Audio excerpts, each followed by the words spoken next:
A Body of Doctrinal Divinity by Dr. John Gill, Chapter 14 of the Mercy of God, narrated by David Clark.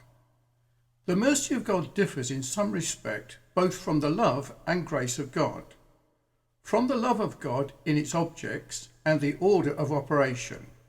In its objects, which though the same are regarded under different considerations, love pitched itself originally on objects, in the pure mass of creatorship as unfallen, though it continues with them in their fallen state and through all the imperfections of this life, to eternal happiness. Mercy supposes its objects miserable and so fallen in order of operation, for though they are together in God, the one as easy as the other, yet love seems to work by mercy and mercy from it, the objects being viewed as dead in sin, and for it love stirs up mercy to quicken them with Christ and in themselves. God, who is rich in mercy, for the great love, etc., wherein he loved us, Ephesians 2:4-5, mercy also differs from grace, for though all mercy is grace, because it is free, unmerited, undeserved, yet all grace is not mercy. Much grace and favour are shown to the elect angels, in the choice of them in Christ, in the preservation of them from the apostasy of others. From the apostasy others of their species fell into, in constituting Christ as the head of them.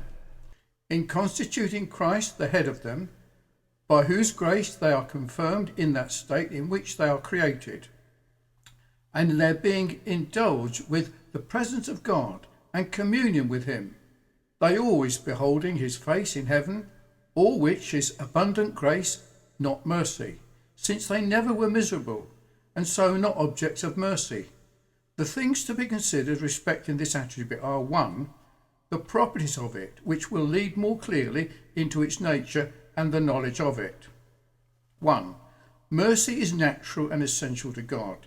Yea, it is his nature and essence. Hence he is often described as merciful, Exodus 34:6, Nehemiah 9:17, Psalm 116:5.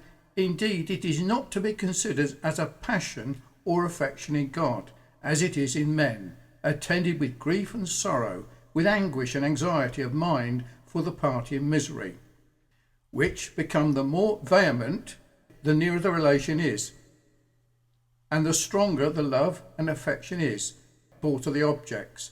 Hence the Stoic philosophers denied mercy to belong to good men, and so not to God, and indeed it is not, in such sense, unless by the anthropomorphy are speaking after the manner of men, since he is free from all passion and perturbations.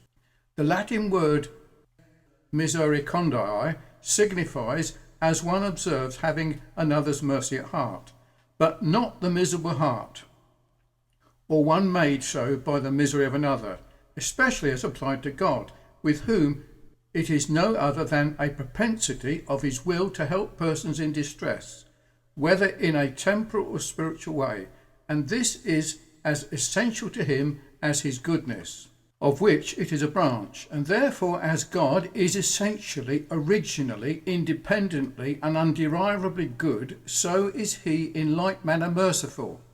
This is one of the perfections which are in some measure imitated by creatures.